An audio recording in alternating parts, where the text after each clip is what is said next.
ಎಲ್ಲರಿಗೂ ನಮಸ್ಕಾರ. ನಾನು ನಿಮ್ಮ ಸಿದ್ಧಾರ್ಥ ಆನಂದ್ ಮಾಲೂರು. ನಾನಿವತ್ತು ಮಾಲೂರಲ್ಲಿ ಅತ್ಯಂತ ಹಾಟ್ ಟಾಪಿಕ್ ಆಗಿರುವಂಥ ಅಗಲಕೋಟೆಗೆ ಬಂದಿದ್ದೀನಿ. ಅಗಲಕೋಟೆಯ ಮಂಜುನಾಥ ಫಾರ್ಮ್ಸ್ಗೆ. ಈ ಜಮೀನಲ್ಲಿ ಕೆರೆಗಳು, ರಾಜಕಾಲುವೆಗಳು, ಕಾಲ್ದಾರಿಗಳು ಒತ್ತುವರಿ ಜೊತೆಗೆ ವಾಟರ್ ಬೆಲ್ಟ್ ಕೂಡ, ಅಂದರೆ ನೀರು ಮುಳುಗಡೆ ಪ್ರದೇಶ ಒತ್ತುವರಿಯಾಗಿದೆ, ಕೆರೆ ಒತ್ತುವರಿಯಾಗಿದೆ ಅಂತ ಅನೇಕ ಆರೋಪಗಳಿವೆ. ಈ ಜಮೀನು ಬಗ್ಗೆ ನಾನು ಯಾಕೆ ಮಾತಾಡಬೇಕಂದ್ರೆ, ಈ ಜಮೀನು ಕನ್ವರ್ಷನ್ ಮಾಡಿಸಿರೋದೆ ನಾನು. 100 ಎಕರೆ ಜಮೀನನ್ನ 100 ರೂಪಾಯಿ ಕಾಸು ತೊಗೊಳ್ದೆ, ಯಾವ ಅಧಿಕಾರಿಗೂ 100 ರೂಪಾಯಿ ಕಾಸು ಕೊಡದೆ ಕನ್ವರ್ಷನ್ ಮಾಡಿಸುವಲ್ಲಿ ನಾವು ಯಶಸ್ವಿ ಆದ್ರಿ. ನಮ್ಮ ಈಗೋಗೋಸ್ಕರ ಈ ಕೆಲಸವನ್ನು ಮಾಡಿದ್ರಿ. ನಾವು ಯಾವುದೋ ಹಣಕ್ಕೋಸ್ಕರನೋ ರಾಜಕಾರಣಕ್ಕೋಸ್ಕರನೋ ಮಾಡಿಲ್ಲ. ಮಾಲೂರಲ್ಲಿ ನಮ್ಗೆ ಕೊಟ್ಟಂಥ ಕೆಲಸನ ಪ್ರತಿಯೊಂದು ಮಾಡ್ತೀವಿ ಅನ್ನೋದಕ್ಕೆ ಆಟಕ್ಕೆ ತೊಗೊಂಡು ನಾವು ಅನೇಕ ಕೆಲಸಗಳು ಮಾಡಿಸಿದ್ವಿ. 1 ರೂಪಾಯಿ ಕಾಸು ತೊಗೊಳ್ದೆ. ಅದರ ಭಾಗವಾಗಿ 100 ಎಕರೆ ಜಮೀನು ನಾನೇ ಕನ್ವರ್ಷನ್ ಮಾಡಿಸಿದ್ದು. ನಾನು ಕನ್ವರ್ಷನ್ ಮಾಡಿಸಿರುವಂಥ ಜಮೀನುಗಳಲ್ಲಿ ಏನೇನಾಗಿದೆ ಅಂತ ನಿಮ್ಗೆ ಎಕ್ಸ್ಪ್ಲೈನ್ ಮಾಡ್ತೀನಿ, ಬನ್ನಿ ನೋಡೋಣ. ಇದು ಅಗಲಕೋಟೆ ಜಮೀನು. ಯಾಕೆ ಇದು ತಮಾಷೆ ಅಂತ ಹೇಳ್ತಾ ಇದ್ದೀನಿ ಅಂದರೆ, ಈ ಜಾಗದಲ್ಲಿ ಒಂದೇ ಒಂದು ಡೆವಲಪ್ಮೆಂಟ್ಸ್ ಇಲ್ಲದೆ, ಇನ್ನೂ ಪ್ರಾಧಿಕಾರದ ಅನುಮತಿಯನ್ನೇ ತಗೊಳ್ಳದೆ ಇದೆಲ್ಲ ಒತ್ತುವರಿ ಆಗ್ಬಿಟ್ಟಿದೆ. ಈ ಜಮೀನೆಲ್ಲ ತಿಂದಾಕ್ಬಿಟ್ಟಿದ್ದಾರೆ. ಇದರಲ್ಲಿ ಸರ್ಕಾರಿ ಜಮೀನಿದೆ ಅನ್ನೋದ್ರ ಬಗ್ಗೆ ಹೆಚ್ಚು ಡ್ರಾಮಾ ನಡೀತಿದೆ. ನಾನು ಯಾಕೆ ಈ ವಿಚಾರನ ಮಾತಾಡಬೇಕು ಅಂದರೆ, ಈ ನಮ್ಮ ಆತ್ಮೀಯ ಗೆಳೆಯರಾದಂಥ ಗಂಗಾಧರ ನಾಯ್ಡು ಅವ್ರ ಕಡೆಯಿಂದ ತಗೊಂಡು ಕನ್ವರ್ಷನ್ ಮಾಡಿಸಿರೋದೇ ನಾನು ಇದನ್ನು ಕನ್ವರ್ಷನ್ ಮಾಡಿಸಿದ್ದೀನಿ ಅಂತ ನಾನು ಈ ಹಿಂದೆ ಕೂಡ ಮಂಜುನಾಥ ಗೌಡರು ಮಾಜಿ ಶಾಸಕರಿಗೂ ಹೇಳಿದ್ದೀನಿ. ಅಗ್ರೇಣು ಗೊತ್ತಿದೆ, ತುಂಬ ಜನ ಅಧಿಕಾರಿಗಳಿಗೆ ಗೊತ್ತಿದೆ, ರೆವಿನ್ಯೂ ಅಧಿಕಾರಿಗಳು ಮಾಲೂರಲ್ಲಿ ತುಂಬ ಜನ ಪೊಲಿಟಿಷಿಯನ್ಸ್ಗೂ ಗೊತ್ತಿದೆ. ಆ ಕಾರಣಕ್ಕೆ ಇದರಲ್ಲಿ ಈ ಕಾಮಿಡಿ ಜಾಗದಲ್ಲಿ, ಈ ತಮಾಷೆ ಮಾಡ್ತಿರೋ ಮಾಲೂರಲ್ಲಿ ಪೊಲಿಟಿಕಲ್ಲಿ ತಮಾಷೆ ಮಾಡ್ತಿರೋವಂಥ ಜಾಗದಲ್ಲಿ ಏನೇನು ಒತ್ತುವರಿ ಆಗಿದೆ ಅನ್ನೋದ್ರ ಬಗ್ಗೆ ನಿಮ್ಗೆ ಹೇಳ್ತೀನಿ. ನೋಡಿ, ಇದು ಸರ್ವೆ ನಂಬರ್ 3 ಕೆರೆ ಜಾಗ. ಇದು ನೋಡಿ, ಈ ಕೆರೆ ಜಾಗ. ಇದು ಈ ಕೆರೆ ಜಾಗದಲ್ಲಿ ಅಲ್ಲಿ ಕಾಣಿಸ್ತಾ ಇದೆಯಲ್ಲ, ಅದು ಕ್ಲಬ್ ಹೌಸ್. ಅದು ಕ್ಲಬ್ ಹೌಸ್ ಕಟ್ಟಿ ಕೆರೆ ನಂಬರ್ 3 ಕೆರೆ ಒತ್ತುವರಿ ಮಾಡ್ಕೊಂಡಿದ್ದಾರೆ. ಕ್ಲಬ್ ಹೌಸ್ ಕಾಣಿಸ್ತಾ ಇದೆಯಾ? ಒಂದು 10 ಅಫ್ಟೇರ್ ಇದೆ ನೋಡ್ರಿ ಕ್ಲಬ್ ಹೌಸು. ಈ ಕಡೆ ಬಂದರೆ ಇಲ್ಲಿ ಅಧಿಕಾರಿಗಳಿಗೆ ಇದು ಕೊಟ್ಟಿದ್ದಾರೆ ಲಂಚ. ಅಧಿಕಾರಿಗೆ ಲಂಚ ಕೊಟ್ಟು ನೋಡಿ, ಇಲ್ಲೊಂದು ಅಪಾರ್ಟ್ಮೆಂಟ್ ಕಟ್ಟಿದ್ದಾರೆ. ಈ ಅಪಾರ್ಟ್ಮೆಂಟ್ 10 ಫ್ಲೋರ್ ಏನಿದೆ, ಈ 10 ಫ್ಲೋರು ಒಂದೊಂದು, ಒಬ್ಬರು RIಗೆ ಟೇಕಲ್ RIಗೆ ಒಂದು ಫ್ಲೋರು, SP ಮೇಡಮ್ಗೆ ಒಂದು ಫ್ಲೋರು, ADC ಮೇಡಮ್ಗೆ ಒಂದು ಫ್ಲೋರು, DC ಅವ್ರಿಗೆ ಒಂದು ಫ್ಲೋರ್ ಕೊಟ್ಟು ಇದೆಲ್ಲ ಒತ್ತುವರಿ ಆಗಿಬಿಟ್ಟಿದೆ ಪೂರ್ತಿ. ಏನಾದರೂ ಹೇಳೋಕ್ಕೆ ಮುಂಚೆ, ಯಾವುದಾದ್ರೂ ಜಾಗ ಒತ್ತುವರಿ ಆಗಿದೆ ಅಂತ ಹೇಳೋಕ್ಕೆ ಮುಂಚೆ ಆ ಜಾಗದಲ್ಲಿ ಏನಾದರೂ ಸಿವಿಲ್ ವರ್ಕ್ ಆಗಿರಬೇಕು, ಏನಾದರೂ ಡೆವಲಪ್ಮೆಂಟ್ಸ್ ಆಗಿರಬೇಕು. ಈ ಜಾಗ ಇರೋದು 4 ಎಕರೆ 19 ಗುಂಟೆ. ನೋಡಿ, ಇದು ಒತ್ತುವರಿ ಆಗಿದ್ದರೆ, ಅಕಸ್ಮಾತ್ ಒತ್ತುವರಿ ಆಗಿದ್ದರೆ ಒಂದು ಈ ಭೂಮಿಯನ್ನು ಲೆವೆಲ್ ಮಾಡಬೇಕಿತ್ತು. ಈ ಕೆರೆ ಹೇಗಿದೆಯೋ ಇಲ್ಲೆಲ್ಲ ಹೂಳು ಗೀಳೆಲ್ಲ ತುಂಬ್ಕೊಂಡಿದ್ದಾರೆ, ಇದನ್ನು ಲೆವೆಲ್ ಮಾಡಬೇಕಿತ್ತು. ಲೆವೆಲ್ ಅಂತೂ ಮಾಡಿಲ್ಲ. ಅಟ್ಲೀಸ್ಟ್ ಈ ಹಿಂದೆ ಇದ್ದಂಥ ಕೃಷ್ಣಪ್ಪನವ್ರು ಏನು ಮಾರಾಟ ಮಾಡಿದ್ರು, ಅವರಾದರೂ ಏನಾದರೂ ಒಂದು ಗಿಡನೋ ಮರನೋ ನೆಟ್ಕೊಂಡು ಅವರು ಯೂಸ್ ಮಾಡ್ಕೊಬೇಕಾಗಿತ್ತು. ನೋಡಿ, ಅಲ್ಲಿ ಮಾವಿನ ಮರ ಹಾಕಿದ್ದಾರೆ ನೋಡಿ ಒಂದು ಕಡೆ. ಆ ಜಾಗ, ಅದು ಸರ್ವೆ ನಂಬರ್ ಜಾಗ ಅವ್ರ ಹೆಸರಲ್ಲಿದೆ. ಹಂಗಾಗಿ ಅದನ್ನು ಮರನ ನೆಟ್ಕೊಂಡಿದ್ದಾರೆ. ಈ ಜಾಗದಲ್ಲಿ ಯಾಕೆ ಮರ ನೆಟ್ಕೊಂಡಿಲ್ಲ ಅಂದರೆ, ಈ ಜಾಗ ಕೆರೆ ಜಾಗ ಅಂತ ಅವ್ರಿಗೆ ಕ್ಲಿಯರಾಗಿ ಗೊತ್ತಿದೆ. ಸರ್ವೆ ನಂಬರ್ 3 19 ಎಕರೆ 21 ಗುಂಟೆ ಡ್ರೈ ಲ್ಯಾಂಡನ್ನು ಒತ್ತುವರಿ ಮಾಡ್ಕೊಂಡಿದ್ದಾರೆ ಅಂತ ಹೇಳಿದ್ರೆ, ಸರ್ವೆ ನಂಬರ್ 3 ಇರೋದೇ ಕೆರೆ ಜಾಗ. ಕೆರೆ ಜಾಗ ಇರೋದು 4 ಎಕರೆ 19 ಗುಂಟೆ ಜಾಗ. ಅದು ನೀವು ನೋಡ್ಬೋದು. ಯಾವ ಒತ್ತುವರಿನೂ ಇಲ್ಲ, ಯಾವ ಸಿವಿಲ್ ವರ್ಕು ಇಲ್ಲ. ಇನ್ನು ಅಗಲಕೋಟೆ ಜಮೀನಲ್ಲಿ ರಾಜಕಾಲುವೆ ಒತ್ತುವರಿ ಆಗಿದೆ ಅಂತ ಆರೋಪ ಮಾಡಲಾಗಿದೆ. ಇದು ಯಥಾಸ್ಥಿತಿ, ನ್ಯಾಚುರಲ್ಲಿ ನೀರು ಫ್ಲೋ ಆಗ್ತಿರುವಂಥ ರಾಜಕಾಲುವೆಗಳಲ್ಲಿ ಇದೊಂದು. ಅವ್ರು ಹೇಳ್ತಿರೋಂಥ ಒತ್ತುವರಿ ಆ ಭಾಗದಲ್ಲಿ, ಅಲ್ಲಿ ಕಾಣಿಸ್ತಾ ಇದೆಯಲ್ಲ, ಅಲ್ಲಿ ಗಿಡ ಮರ ನೆಡದೆ ಅಲ್ಲಿ ಬಂದಿದೆಯಲ್ಲ, ಆ ಜಾಗ ಒತ್ತುವರಿ ಆಗಿರೋ ಜಾಗನ, ಅಲ್ಲಿ ಗಿಡ ಮರ ಏನು ನೆಟ್ಟಿಲ್ಲ ಆ ಜಾಗನ. ಇದು ಫ್ಲೋ ಏನಂದರೆ, ನೀರು ಹರ್ಕೊಂಬರ್ಬೇಕಾದ್ರೆ ರಭಸದಿಂದ ನೀರು ಯಾವ ಕಡೆ ಹೆಚ್ಚಾಗಿ ಡೌನ್ ಸಿಗ್ತದೋ ಅಥವಾ ಮಣ್ಣು ಸವಿತದೋ ಆ ಕಡೆಗೆ ನೀರು ಹರ್ಕೊಂಬರ್ತದೆ.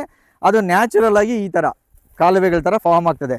ಇಲ್ಲೆಲ್ಲಾದ್ರೂ ಒಂದಾದ್ರೂ ಸಿವಿಲ್ ವರ್ಕ್ ಆಗಿ ಕಟ್ಟಡ ಕಟ್ಟಿ ಒಂದು ಬೇಸ್ಮೆಂಟ್ ಹಾಕಿ, ಏನು ನಾವು ಡ್ರೈನೇಜ್ಗಳನ್ನ ಸಿಟಿಗಳಲ್ಲಿ ನೋಡ್ತಿರೋ ಆ ಥರ ಮಾಡಿದರೆ, ಮ್ಯಾನ್ ಮೇಡ್ ಕಾಲುವೆಗಳನ್ನ ಯಾವ್ದಾರು ಮಾಡಿದರೆ ಅದು ಒತ್ತುವರಿ ಅಂತ ಕರಿತೀವಿ. ಆದರೆ ಅದು ನ್ಯಾಚುರಲ್ ಆಗಿದೆ, ಇದು ನ್ಯಾಚುರಲ್ ಆಗಿದೆ. ನೀರು ಅದು ಸ್ವಲ್ಪ ಅಪ್ಪಿರೋದಕ್ಕಾಗಿ ಅಪ್ಪಿಗೆ ನೀರು ಹತ್ತಕ್ಕಾಗದೆ ವಾಟರ್ ಫ್ಲೋಗೆ ಇದು ಕ್ರಿಯೇಟ್ ಆಗಿರೋದು, ನ್ಯಾಚುರಲಿ ಕ್ರಿಯೇಟ್ ಆಗಿರೋದು. ಸುತ್ತಮುತ್ತಿರೋ ಜನಗಳನ್ನ ಇಲ್ಲೇನೋ ಆಗ್ಬಿಟ್ಟಿದೆ, ಆಗ್ಬಿಟ್ಟಿದೆ ಅಂತ ಮಿಸ್ಲೀಡ್ ಮಾಡೋದಿದೆಯಲ್ಲ, ಅದಕ್ಕಿಂತ ಅಪರಾಧ ಏನು ಇದೆಯಾ? ಮುಗ್ಧ ಜನಗಳನ್ನ ಯಾರೋ ಹೊರಗಡೆ ಯಾರು ನಾಯ್ಡುಗಳು ಯಾರು ಕರ್ನಾಟಕದಲ್ಲಿ ಹುಟ್ಟೇ ಇಲ್ವಾ?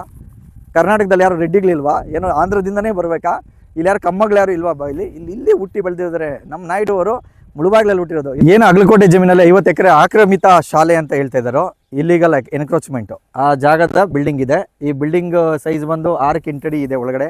6 ಇಂಟಡಿ ಜಾಗದಲ್ಲಿ ಎಷ್ಟು ಜನ ವಿದ್ಯಾರ್ಥಿಗಳು ಕೂತ್ಕೊತಾಯಿದ್ರು?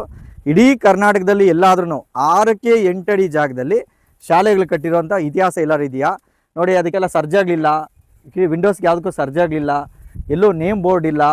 ಈ ಥರ ಶಾಲೆನ. ಮತ್ತು ಇಲ್ಲಿ ಕಿಚನ್ ಇದೆ 2 ಕಡೆ, 2 ರೂಮಲ್ಲಿ 2 ಕಿಚನ್ ಇದೆ. ಇದು ಕೆಲಸ ಮಾಡ್ತಿದ್ದಂಥ ಗೂರ್ಖಗಳಿಗೋಸ್ಕರ ಕಟ್ಟಿರುವಂಥ ಕಟ್ಟಡ ಇದು. ಈ ಕಟ್ಟಡವನ್ನು ಶಾಲೆ ಅಂತ ಹೇಳಿ ತೋರಿಸಿ ಅದಕ್ಕೆ ಯಾರೋ ಒಂದು ಇಬ್ಬರು ಕ್ಯಾಂಡಿಡೇಟ್ಗಳನ್ನ ತಗೊಂಬಂದು ಇದು ಶಾಲೆ ಜಮೀನು ಅಂತ ಏನು ಆರೋಪ ಮಾಡಿದ್ರೆ ಆ ಕಟ್ಟಡದ ನೈಜತೆ ಇದು. ಯಾವುದಾದ್ರು ಶಾಲೆ ಈ ಥರ ಇರ್ಲಿಕ್ಕೆ ಸಾಧ್ಯನಾ? ಸರ್ಜಾ ಇಲ್ಲದೆ, ನೇಮ್ ಬೋರ್ಡ್ ಇಲ್ಲದೆ ಏನೊಂದು ಸಾಕ್ಷ್ಯ ಆಧಾರಗಳೇನೂ ಬೇಕಾಗಲ್ವಾ? ಬನ್ನಿ ಒಳಗಡೆ ನೋಡಿಸ್ತೀನಿ. ನೋಡಿ, ಇಷ್ಟೇ ಜಾಗ ಇದೆ. ಇದು ಇಷ್ಟ ಅಗಲ ಜಾಗದಲ್ಲಿ 8 6 ಅಡಿ ಕೂಡ ಬರಲ್ಲ. ಇದು ಹಿಂಗೊಂದು 6 ಅಡಿ ಬರ್ತದೆ, ಹಿಂಗೊಂದು 6 ಅಡಿ ಬರ್ತದೆ. ಇಲ್ಲೊಂದು ಕಿಚನ್ ಬರ್ತದೆ. ಕರ್ನಾಟಕದಲ್ಲಿ 100 ವರ್ಷಗಳ ಇತಿಹಾಸದ ಯಾವುದೇ ಶಾಲೆಯನ್ನು ತಗೊಳ್ಳಿ, ಈ ಥರ ಕಿಚನ್ ಮಾಡ್ಕೊಂಡು ಈ ಥರ ಒಂದು 6 ಅಡಿಗೆ 6 ಅಡಿ ಜಾಗದಲ್ಲಿ ಶಾಲೆ ಕಟ್ಟಡ ಕಟ್ಟಿರುವಂಥ ಯಾವುದಾದ್ರು ಜಾಗ ಇದ್ದರೆ ನೋಡಿಸ್ಬೇಕು ಇನ್ನೊಂದು ಶಾಲೆನ ಅಂತ ನಾನು ಮನವಿ ಮಾಡ್ಕೊತೀನಿ. ಯಾರ್ಯಾರು ಆರೋಪ ಮಾಡ್ತಾರೆ ಇದು ಸರ್ಕಾರಿ ಶಾಲೆ ಕಟ್ಟಡ ಅಂತ, ಇದು ಶಾಲಾ ಕಟ್ಟಡವೇ ಅನ್ನೋದನ್ನ ಈ ಥರ ಎಲ್ಲರೂ ಇದೆಯೇ ಅನ್ನೋದನ್ನು ಇನ್ನೊಂದು ತೋರಿಸ್ಬೇಕು ಅಂತ ನಾನು ಮನವಿ ಮಾಡ್ಕೊತೀನಿ. ಇನ್ನೊಂದು ರೂಮ್ ಇದೆ, ತೋರಿಸ್ತೀನಿ ಬನ್ನಿ. ಏನು ಅಗಲಕೋಟೆಯ ಸ್ವತಂತ್ರ ಹೋರಾಟಗಾರರು ಓದಿರೋ ಶಾಲೆ ನೋಡಿ ಇದೆ. ಇದು 8 6 ಜಾಗ ಇದೆ. ಇದು 2ನೇ ಕಿಚನ್. ಇದು ಅಲ್ಲಿ ಒಂದು ಕಿಚನ್ ಇದೆ ನೋಡಿ, ಇಲ್ಲೊಂದು ಕಿಚನ್ ಇದೆ ನೋಡಿ. ಇಲ್ಲಿ ಹೊಗೆಗೂಡು ಇದೆ. ಕಿಚನ್ಗೆ ಆ ಕಾಲದಲ್ಲಿ ಹೊಗೆಗೂಡು ಮಾಡ್ತಿರಲ್ಲ, ಇದು ಹೊಗೆಗೂಡು. ಇದು ಶಾಲೆಯಲ್ಲಿ 2 ರೂಮ್ ಇದೆ. 2 ರೂಮು 6 8 ಅಡಿ ಇದೆ. ಆ 2 ರೂಮ್ಗೂ ಸಪ್ರೇಟ್ ಒಲೆ ಇಟ್ಕೊಂಡಿದ್ದಾರೆ. ಶಾಲೆ ಮಕ್ಳಿಗೆ ಯಾರು ಒಲೆ ಇಟ್ಕೊಡ್ತಾರಾ? ಅಡುಗೆ ಮಾಡ್ತಾ ಇದ್ದೀರಾ? ಏನಾದರೂ ಮಾತಾಡೋಕ್ಕೆ ಒಂದು ರೀತಿ ನೀತಿ ಇದೆಯಾ? ಈ ಗೋಡೆಗಳು ಸ್ಟ್ರೆಚ್ ನೋಡಿದ್ರೆ ಗೊತ್ತಾಗಲ್ಲ ಇದು ಶಾಲೆನ ಅಲ್ಲ ಅಂತ. ಈಗೇನು ನಾವು ನಿಂತಿದ್ದೀವಿ, ಈ ಕಡೆ ಇದು ಬಂಗಾರಪೇಟೆ, ಈ ಕಡೆ ಮಾಲೂರು ತಾಲೂಕು, ಅದ್ರ ಗಡಿ ಭಾಗದಲ್ಲಿದ್ದೀವಿ. ಈಗ ಬಂಗಾರಪೇಟೆ ಅವರು ಏನು ಹೇಳ್ತಾ ಇದ್ದಾರೆ, ಈ ಜಮೀನುಗಳ ಮಾಲೀಕರು, ನೀವು ಇಲ್ಲಿ ಹೊರಗಡೆ ಮಾಲೂರು ಜಮೀನುಗಳಿಂದ ಬರುವಂಥ ಎಲ್ಲ ನಕ್ಷೆದಾರಿಗಳನ್ನು ಒತ್ತುವರಿ ಮಾಡ್ಕೊಂಡು ಈಗ ಈ ಜಮೀನುಗಳಿಗೆ ಒಂದು 20 ಅಡಿ ರಸ್ತೆಯನ್ನು ಬಿಟ್ಟು ಹಿಂಗೆ ಮೇನ್ ರೋಡ್ಗೆ ಕನೆಕ್ಟ್ ಮಾಡಿಕೊಡಿ ಅಂತ ಕೇಳ್ತಾ ಇದ್ದಾರೆ. ಸಂಬಂಧಪಟ್ಟಂಥ ಇಲಾಖೆಗೆ, ಸಕ್ಷಮ ಪ್ರಾಧಿಕಾರಕ್ಕೆ ಅವರು ಮನವಿನ ಕೊಡಬೇಕು ರೈತರು. ಅವರು ಬಂದು ನಮಗೆ ಪಥ ಬದಲಾವಣೆ ಮಾಡಿಕೊಡಿ ಅಂದರೆ ಪಥ ಬದಲಾವಣೆ ಮಾಡಿಕೊಡ್ಬೋದು. ಇಲ್ಲಿ ಇಲ್ಲದೇ ಇರುವಂಥ ರಸ್ತೆ ಬಿಟ್ಕೊಡಿ ಅಂದರೆ ಯಾರು ಬಿಟ್ಕೊಡ್ತಾರೆ? ಆ ಕಾರಣಕ್ಕೆ ರಾತ್ರಿ ನೋಡಿ ಗೂಂಡಾಗಳನ್ನ ಕಳಿಸಿ ನೋಡಿ ಎಲ್ಲ ಕಟ್ ಮಾಡಿರೋದು. ಇದೆಲ್ಲ ಕಟ್ ಮಾಡಿರೋದು ನೀಟಾಗಿ ಕಾಣಿಸುತ್ತೆ ನೋಡಿ. ಇದೆಲ್ಲ ಕಟ್ ಮಾಡಿದ್ದು ಈಗ ಸುಮಾರು 1 ಕಿಲೋಮೀಟರ್ ಜಾಗವನ್ನು ಕಟ್ ಮಾಡಿದ್ದಾರೆ. ಅದನ್ನು ದೂರ ಕೊಡದೆ ಇನ್ನೇನು ಮಾಡ್ತಾರೆ? ಬೇರೆ ಯಾರೋ ಗೂಂಡಾಗಳಾಗಿದ್ದರೆ ಅದು ಅವ್ರನ್ನ ಹೊಡೆಯೋದು, ಬಡಿಯೋದು, ಕರ್ಕೊಂಬರೋದು ಮಾಡ್ತಾರೆ. ಕಾನೂನು ಮೇಲೆ ಗೌರವ ಇರೋದಕ್ಕೆ ಪೊಲೀಸ್ ಅಧಿಕಾರಿಗಳಿಗೆ ದೂರು ಕೊಟ್ಟು ಮಾಡಿದ್ದಾರೆ. ನೋಡಿ ಇದೆಲ್ಲ ಕಟ್ ಮಾಡಿದ್ದಾರೆ ನೋಡಿ, ಫುಲ್ ರಸ್ತೆ ಮಾಡಿದ್ದಾರೆ. ಇಲ್ಲೇನು ಕಾಣಿಸ್ತಿದೆ ರಸ್ತೆ, ಇದು 20 ಅಡಿ ರಸ್ತೆ. ಈ 20 ಅಡಿ ರಸ್ತೆಯನ್ನು ಮೊದಲು ಈ ಜಮೀನಿನ ಭೂ ಮಾಲೀಕರು ಬಳಸ್ತಾ ಇದ್ದಂಥ ರಸ್ತೆ.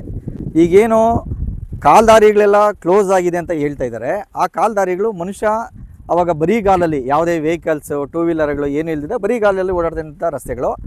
ಯಾವಾಗ ಜನಗಳ ಹತ್ರ ವೆಹಿಕಲ್ಸು, ಕಾರು, ಟ್ಯಾಕ್ಟ್ರಿ, 2 ವೀಲರ್ ಎಲ್ಲ ಬಂತು, ಅವಾಗ ಅವರು ಓನರ್ಸ್ ಯಾವ ರಸ್ತೆನ ಬಳಸ್ತಿದ್ರು ಅದೇ ರಸ್ತೆನ ಇದನ್ನು ಬಳಸ್ತಾ ಇದ್ರು. ಇದು ಸುಮಾರು 20-22 ಅಡಿ ಇರುವಂಥ ರಸ್ತೆ. ಇದು ಈಗ ಜನ ವೆಹಿಕಲ್ಸ್ನ ಬಳಸ್ಕೊಂಡು ಈ ದೊಡ್ಡ ರಸ್ತೆಯಲ್ಲಿ ಓಡಾಡೋಕ್ಕೆ ಸ್ಟಾರ್ಟ್ ಮಾಡಿದ್ರು. ಕಾಲ್ದಾರಿಯಲ್ಲಿ ಓಡಾಡೋದನ್ನು ಬಿಟ್ಬಿಟ್ರು. ಅವಾಗ ಆಟೋಮೆಟಿಕ್ಕಾಗಿ ಅದು ಗಿಡಗಳು ಬೆಳ್ಕೊಂಡು ಆ ರಸ್ತೆ ಆಟೋಮೆಟಿಕ್ಕಾಗಿ ಕ್ಲೋಸ್ ಆಗಿದೆ. ಈಗೇನು ಮಾಡ್ತಿದ್ದಾರೆ, ಅದೆಲ್ಲ ಎನ್ಕ್ರೋಚ್ಮೆಂಟ್ ಆಗಿಬಿಟ್ಟಿದೆ, ಅದನ್ನೆಲ್ಲ ಒತ್ತುವರಿ ಮಾಡ್ಕೊಂಡ್ಬಿಟ್ಟಿದ್ದಾರೆ ಅಂತ ಇವಾಗೇನು ಆರೋಪ ಮಾಡ್ತಿದ್ದಾರೆ.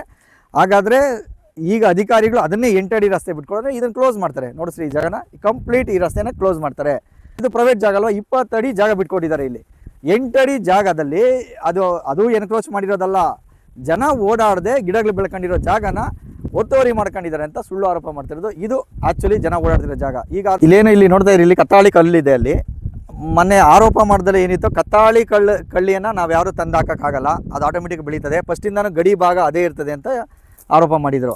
ಕಾಂಪೌಂಡ್ ವ್ಯವಸ್ಥೆ ಎಲ್ಲ ಇಲ್ದಿದ್ದಾಗ ಹೌದು ಕತ್ತಾಳಿ ಗಿಡ, ಮುಳ್ಳಾರಿ ಗಿಡಗಳನ್ನು ನಾವು ಕಾಂಪೌಂಡ್ಗೋಸ್ಕರ ಬಳಸ್ಕೊಂಡು ಸತ್ಯ.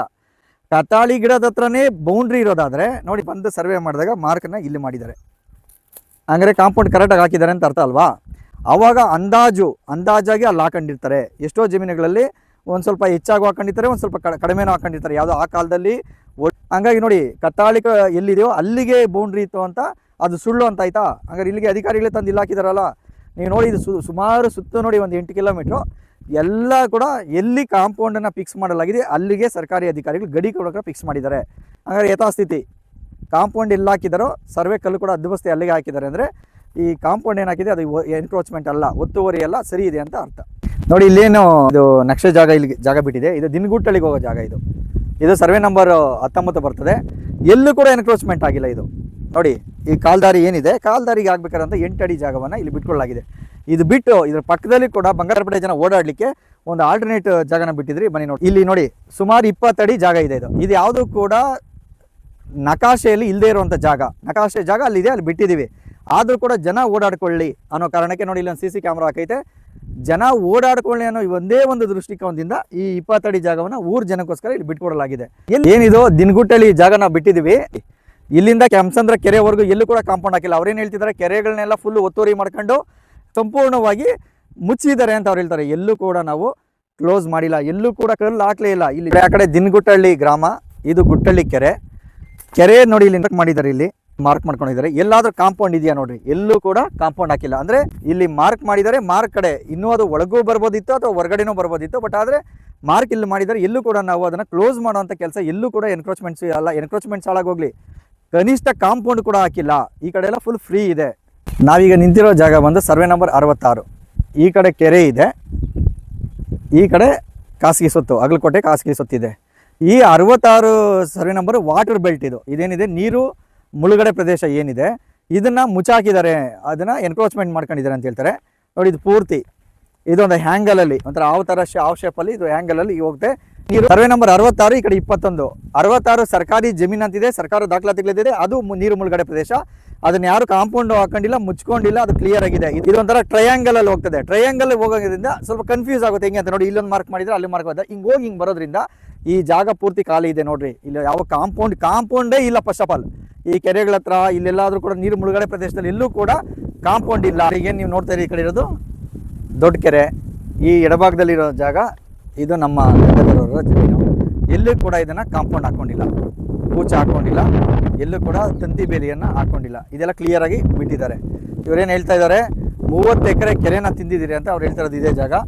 ಈ ಕೆರೆಯಲ್ಲಿ ಲೇಕ್ ವ್ಯೂ ಅಂತ ಅಪಾರ್ಟ್ಮೆಂಟ್ ಕಟ್ಟಿ ನಾವು ನೋಡಿ ಎಲ್ಲರಿಗೂ ಮಾರಕ್ಕೆ ಈ ಕಡೆ ನೋಡಿಸಿ ಸರ್. ಇದು ಲೇಕ್ ವ್ಯೂ ಅಪಾರ್ಟ್ಮೆಂಟ್. ಇಲ್ಲಿ ನೋಡಿ ಸರ್, ಇದು 30 ಅಪ್ಟೇರಿ ಲೇಕ್ ವ್ಯೂ ಅಪಾರ್ಟ್ಮೆಂಟ್. ಇದನ್ನೇ ಮಾರಾಕಿರೋದು. ನೀವು ಇದು ಮೇನ್ ರೋಡ್ ಇದೆ, ಇಲ್ಲಿಂದ ಈ ಥರ ಇದೆ, ಒಳಗೆ ಬರ್ತದೆ. Survey number 50. ಈ ಸರ್ವೆ ನಂಬರ್ 50 ಈ ದಾರಿ ಏನಿದೆ, ಈ ಕಡೆ ಕೆಂಸಂದ್ರ ಗ್ರಾಮಗಳ ಸರ್ವೆ ನಂಬರ್ಗಳು ದಾರಿ, ಈ ಕಡೆ ರಾಮನಾಯಕನಹಳ್ಳಿ ಬಂಗಾರಪೇಟೆ ತಾಲೂಕು ರಾಮನಾಯಕನಹಳ್ಳಿ ದಾರಿಗೂ ಇದು ರೈತರು ಓಡಾಡ್ಕೊಳ್ಳೋಕ್ಕೆ, ಜಮೀನುಗಳಿಗೆ ಕೃಷಿ ಮಾಡ್ಕೊಳ್ಳೋಕ್ಕೆ ಹೋಗಿರೋಂಥ ಜಮೀನು ಬಿಟ್ಟಿರೋದು ಇದು. ಸೊ ನಮ್ಮವರ ಜಾಗದಲ್ಲಿ ಇದನ್ನು 50 ಸರ್ವೆ ನಂಬರಲ್ಲಿ ಇದನ್ನು ಜಾಗ ಬಿಟ್ಟಿದ್ದಾರೆ. ಇದು ಸ್ಕೆಚ್ ಪ್ರಕಾರ ಹೇಳಿದರೆ ಬಂಡಿದಾರಿ ಆ ಕಡೆ ಬರ್ತದೆ, 50 ಹಿಂದ್ಗಡೆ ಆ ಕಡೆ ಬಂಗಾರಪೇಟೆ ಗಡಿ ಭಾಗದಲ್ಲಿ ಆ ಕಡೆ ಬರ್ತದೆ. ಈ ಜಮೀನಲ್ಲಿ ಎಲ್ಲೂ ಒತ್ತುವರಿನೇ ಇಲ್ಲ. ಆ ಬಂಡಿದಾರಿ ಒತ್ತುವರಿ ಏನಿದೆ ಅದು ಬೇರೆ ಖಾಸಗಿಯವರು, ಯಾರೋ ಬಂಗಾರಪೇಟೆ ಜಮೀನವರು ಯಾರಿದ್ದಾರೆ ರಾಮನಾಯಕನಹಳ್ಳಿಯವರು, ಆ ಕಡೆಯವರು ಒತ್ತುವರಿ ಮಾಡ್ಕೊಂಡಿರೋ ಜಾಗ ಬಿಟ್ಟರೆ ಈ ಮಾಲೂರು ಸರ್ವೆ ನಂಬರ್ಗಳಲ್ಲಿ ಎಲ್ಲೂ ಕೂಡ ಒತ್ತುವರಿ ಇಲ್ಲ. ನಾವು ಹೇಳೋದೇನೆಂದರೆ, ಈ ಜಮೀನುಗಳನ್ನು ಕನ್ವರ್ಷನ್ ಮಾಡೋಕ್ಕೆ ನಾನಿಷ್ಟು ಕಷ್ಟಪಟ್ಟಿದ್ದೀನಿ, ನನಗೆ ಗೊತ್ತಿದೆ.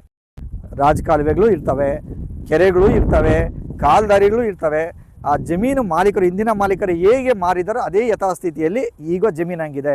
ನಾಳೆ ಬೆಳಗ್ಗೆ ಏನಾದ್ರು ಡೆವಲಪ್ಮೆಂಟ್ಸ್ ಆದರೆ ಆ ಸಣ್ಣ ಪುಟ್ಟ ಕಾಲ್ದಾರಿಗಳನ್ನು, ರಾಜಕಾಲುವೆಗಳನ್ನು ತೆಗೆದು ಅಗಲ ಮಾಡಿ ಅದನ್ನು ಉಳಿಸುವಂಥ ಕೆಲಸ ಮಾಡಿದಾಗ ನೋಡಿದ್ರೆ ಆ ಒತ್ತುವರಿ ತೆರವುಗೊಳಿಸಿದ್ದೀವಿ, ನಾವು ಮಾಡಿದ್ದೀವಿ ಅನ್ನೋದು ಹೇಳೋದು ಬೇಕಾಗಿಲ್ಲ.